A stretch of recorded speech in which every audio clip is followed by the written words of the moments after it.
नमस्कार and welcome to Bharat affairs. तो नेपाल के नए जेएनजी पीएम बालेन शाह की तरफ से एक बार फिर से लिपू लेक को लेकर क्लेम की जा रही है, जबकि इसके पहले भी जब बालेन शाह नेपाल के काठमांडू के मेयर थे उस टाइम भी 2020 के टाइम में जब नेपाल का नया संविधान बनकर तैयार हुआ था तब भी लिपू लेक को लेकर जो बालेन शाह है अपनी वॉइस रेज किए थे। इतना ही नहीं, 2023 के टाइम में भी जब चाइना ने अपने नए मैप को जब रिलीज किया था उस टाइम भी लिपू लेक को भारत के नक्शे में दिखाया गया था। तब भी बालेन शाह की तरफ से चाइना को रिस्पॉन्स करते हुए इनकी जो विजिट चाइना होने वाली थी इसे यहाँ पर कैंसिल कर दी गई थी और एक बार फिर से यहाँ पर नेपाल की तरफ से लिपू लेक पास को लेकर यहाँ पर ऑब्जेक्शन की जा रही है, क्योंकि भारत की तरफ से हाल ही में कैलाश मानसरोवर को लेकर यहाँ पर अनाउंसमेंट की गई थी, लेकिन भारत ने इस चीज का रिस्पॉन्स करते हुए नेपाल का जो लिपू लेक को लेकर जो क्लेम है यहाँ पर रिजेक्ट किया है। लेकिन सबसे बड़ा सवाल निकल के आता है कि नेपाल की तरफ से जो मानसरोवर का जो यात्रा है इसको लेकर चाइना के अगेंस्ट में भी और भारत के अगेंस्ट में भी यहाँ पर प्रोटेस्ट रेज की गई है,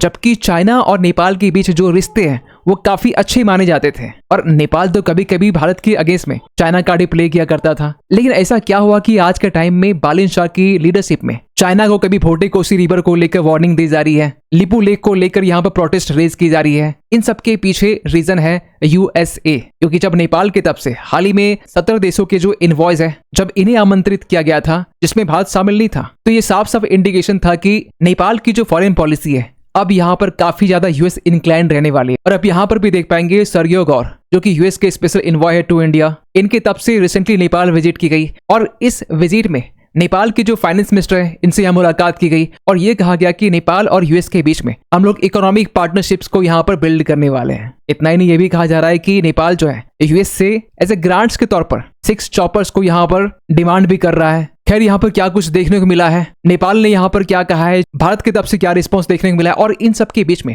नेपाल का यहाँ पर गेम प्लान क्या है, इन सब चीजों को लेकर हम लोग इस वीडियो में डिटेल से बात करने वाले। लेकिन बात करते शुरुआत से। रिसेंटली हुआ ये कि भारत की तरफ से कैलाश मानसरोवर यात्रा को लेकर हाल ही में ये अनाउंस किया गया कि भारत से कैलाश मानसरोवर जाने का जो रास्ता है ये हम लोग लिपू लेक के जरिए करने वाले हैं। वैसे मानसरोवर जाने के लिए हम लोग 2 रास्ता चूज करते हैं, एक तो नाथुला पास का जो हमें सिक्किम के पास देखने को मिलता है और एक है लिपू लेक वाला पास जो अल्मोड़ा से या फिर पिथौरा जो गढ़ है यहाँ से हम लोग माउंट कैलाश हम लोग जाते हैं। और इसको लेकर भारत और चाइना के बीच में पिछले साल जब doctor S Jaishankar China visit करते हैं और चाइना के जो वाइस प्रेसिडेंट है हान जिंग इनसे मुलाकात करते हैं, उसी टाइम कैलाश मानसरोवर यात्रा को लेकर यहाँ पे बातें की गई थी। और वैसे भी कैलाश मानसरोवर जो है ये हिंदूज के लिए, बुद्धिस्ट के लिए, जैन्स के लिए एक सेक्रेट माना जाता है। लेकिन नेपाल की तरफ से यहाँ पर रिस्पांस देखने को मिलता है। नेपाल ने यहाँ पे इमीडिएटली यहाँ पर प्रोटेस्ट रेज करते हुए ये कहा कि ये हमारे सॉवरेन का उल्लंघन है। आप यहाँ पर भी देख पाएंगे नेपाल की तरफ से एक लंबी चौड़ी यहाँ पर पोस्ट की गई है जिसमें भारत को भी और चाइना को भी यहाँ पर इस लिपू लेक पास को लेकर वॉइस रेज की जा रही है। खैर इसके रिस्पांस में भारत ने भी यहाँ पर जवाब दिया है कि नेपाल का ये जो क्लेम है ना लिपू लेक को लेकर ये सरासर गलत है। जो लिपू लेक का हिस्सा है ये इंडियन टेरिटरी का पार्ट है। हमने यहाँ पर ये भी याद दिलाया कि 1954 के टाइम से ही ये भारत का लॉन्ग स्टैंडिंग ट्रेडिशनल रूट रहा है जिसके जरिए हम लोग माउंट कैलाश विजिट तो किया करते थे, लेकिन इसी रूट के जरिए हम लोग तिब्बत से भी ट्रेड किया करते थे। लेकिन लिपू लेक का जो मुद्दा है ना ये आज का मुद्दा नहीं है। आपको बताना चाहते हैं कि ये जो पूरा इशू है ना ये काली रिवर को लेकर देखने को मिलता है, जो ये जिसके बारे में ये कहा जाता है कि जो काली रिवर है जो भारत और नेपाल को यूनाइट भी करती है और डिवाइड भी करती है। क्योंकि नेपाल का यहाँ पर ये मानना है कि 1816 के टाइम में जो ट्रीटी ऑफ सुगोली यहाँ पर साइन की गई थी जिसमें यह कहा गया कि काली रिवर जहाँ से ऑरिजिनेट होती है इसका ऑरिजिन पॉइंट है लिम्पियाधुरा। अगर आप मैप में देखें तो ये जो पूरा रीजन आपको देखने मिल रहा है ना इसको लेकर नेपाल यहाँ पर क्लेम करता है और ये रहा लिम्पियाधुरिया जहाँ नेपाल का ये मानना है कि जो काली रिवर है यहाँ से ऑरिजिनेट होती है। लेकिन वहीं भारत का यहाँ पर ये कहना है कि जो काली रिवर है ये लिम्पियाधुरा से नहीं, ये काला पानी से ऑरिजिनेट होती है। अगर आप मैप में देखें ये रहा काला पानी, अगर आप इस मैप में देखेंगे तो ये जो नीचे का रिवर है ना जिसे काली रिवर कहा जा रहा है और ये जो पूरा डार्क रीजन है जिसको लेकर नेपाल जो है ये लगातार यहाँ पर क्लेम करता है। और 2020 के टाइम से जब नेपाल ने अपने संविधान को यहाँ पर बनाया था उसी टाइम नेपाल ने अपने नए नक्शे को भी यहाँ पर रिलीज किया था जिसमें भारत का जो लिपू लेक वाला रीजन है ये पूरा अपने में बताया था। इतना ही इसके बाद में भी नेपाल ने अपने 100 रुपीज में इस रीजन को अपने नक्शे में बताता है और 2015 के टाइम में भारत और चाइना के बीच में लिपू लेक को लेकर एक एग्रीमेंट साइन की जाती है, जिसमें ये डिसाइड की जाती है कि लिपू लेक के जरिए भारत और चाइना के बीच में यहाँ पर ट्रेड मुमकिन हो पाएगा। जो क्लास मानसरोवर यात्रा है ये हम लोग इसी रूट से यहाँ पर कर पाएंगे, क्योंकि इसके पहले हम लोग नाथुला पास से मानसरोवर की यात्रा करते थे, जो काफी लंबा रूट हुआ करता था। लेकिन 2020 के बाद में नेपाल और भारत के बीच जो रिश्ते हैं लिपू लेक को लेकर यहाँ पर बिगड़ना स्टार्ट होता है। अब सवाल ये निकल के आ रहा है कि ये जो पूरा इशू है अभी क्यों एस्केलेट हो रहा है। देखिए, नेपाल को यहाँ पे ये लग रहा है कि पिलग्रिमेज के लिए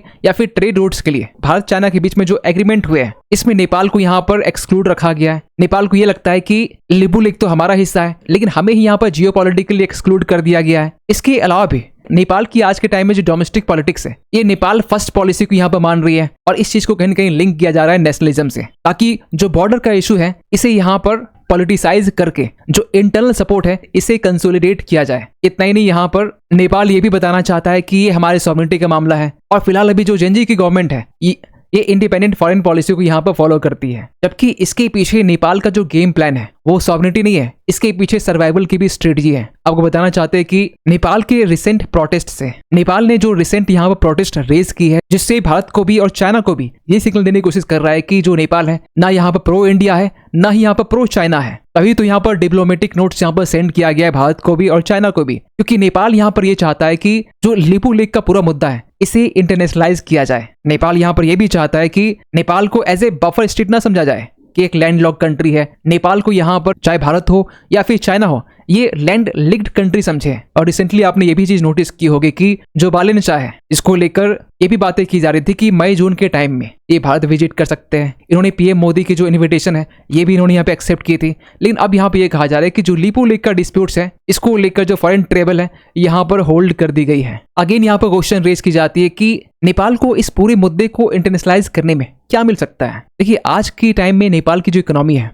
ये काफी सारे चैलेंजेस को यहाँ पे फेस कर रही है, चाहे स्टैग्नेशन की प्रॉब्लम हो या फिर डेट की प्रॉब्लम हो, क्योंकि नेपाल की जो एवरेज इकोनॉमिक ग्रोथ है ओवर द लास्ट डिकेड की बात करें तो ये 4.2% रही है, और आज की बात करें तो ये 3.5% ग्राउंड में है। और वर्ल्ड बैंक ने यहाँ पर यह भी सिग्नल दिया है कि नेपाल की जो इकोनॉमिक ग्रोथ है ये 2.3% तक भी आने वाली है। रही बात नेपाल के ऊपर में कर्ज की, तो नेपाल के ऊपर जो पब्लिक डेट है ये 2.93 ट्रिलियन रुपीज ये बढ़ चुकी है, जो कि नेपाल की जीडीपी का 48% है। लेकिन अगेन यहाँ पर क्वेश्चन रेज होता है कि चाइना यहाँ पर क्यों शांत है, चाइना क्यों यहाँ पर लिपू लेक के मामले में भारत के पक्ष में है या फिर बिल्कुल साइलेंट है। तो इसके पीछे दो रीजन है। हाल ही में आपने देखा होगा कि नेपाल की तरफ से चाइना के अगेंस्ट में ऑब्जेक्शन रेज की गई थी, खासकर भोटे कोसी रिवर को लेकर, जिसे चाइना सिंधुपाल चौक में यहाँ पर निर्माण कर रहा है, और इसको लेकर भी हमने पहले वीडियो बनाए हैं, आप उसे भी जाकर देख सकते हैं। और ये जो ऑब्जेक्शन है ना, चाइना को आज के टाइम में काफी ज्यादा चुभ रही है। दूसरा रीजन यहाँ पर निकल के आता है पोखरा एयरपोर्ट को लेकर, जिसमें अब तो ये बातें कंफर्म हो चुकी है कि इस पोखरा एयरपोर्ट को लेकर जिसे चाइना ने यहाँ पर बिल्ड किया है इसमें $74 मिलियन का यहाँ पर करप्शन देखने को मिला है। और इस चीज को लेकर भारत ने भी यहाँ पर वार्निंग दी थी कि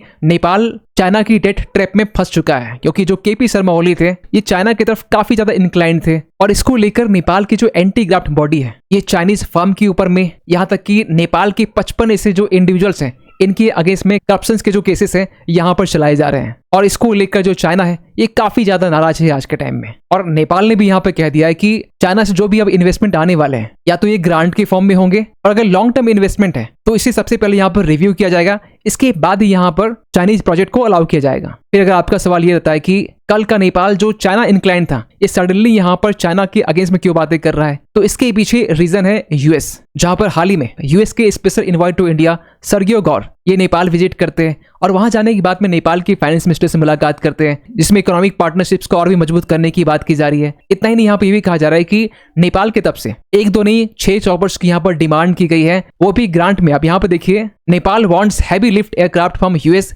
instead of 6 choppers offered in grant. Actually US की तरफ से नेपाल को पहले यहाँ पर हैवी लिफ्ट एयरक्राफ्ट यहाँ पर ऑफर की गई थी, लेकिन नेपाल ने इसके बदले में ये कहा कि हमें एयरक्राफ्ट नहीं चाहिए, हमें यहाँ पर 6 चॉपर्स चाहिए, आप हमें वो दे दीजिए। और ये तो बस शुरुआत है भी, और नेपाल की भी यहाँ मजबूरी है, नेपाल के ऊपर जो डेट है ये भी यहाँ पर कम करने हैं, जो इकोनॉमिक ग्रोथ यहाँ पर स्लो डाउन हो चुका है इसे भी यहाँ पर ग्रो करना है। तो इसके लिए नेपाल को आज के टाइम में यूएस की काफी ज्यादा आवश्यकता पड़ने वाली है। और ये सब कुछ ऐसे टाइम में हो रही है जब भारत के फॉरेन सेक्रेटरी विक्रम मिश्री जी ये आगे आने वाले कुछ वीक में नेपाल विजिट करने वाले हैं। और इसी टाइम में लिपू लेख को लेकर ऑब्जेक्शन करना, इससे नेपाल और भारत के बीच जो रिश्ते हैं इसमें काफी ज्यादा कड़वाहट आ सकती है। क्योंकि इसके पहले भी आपने देखा होगा कि नेपाल की तरफ से 100 रुपीज को लेकर जो कस्टम ड्यूटी लगाई गई थी बॉर्डर के पास में, जिससे नेपाल के लोग तो प्रभावित हुए ही, लेकिन नेपाल से सटे भारत के जो बॉर्डर एरियाज हैं, चाहे गोरखपुर का हो या बिहार का हो, वहां के जो व्यापारी है वो भी आज के टाइम में काफी ज्यादा प्रॉब्लम को फेस कर रही है। खैर, आप क्या सोचते हैं पूरे अपडेट को लेकर कमेंट कीजिएगा। मिलते किसी अगले वीडियो में, तब तक के लिए थैंक यू सो मच।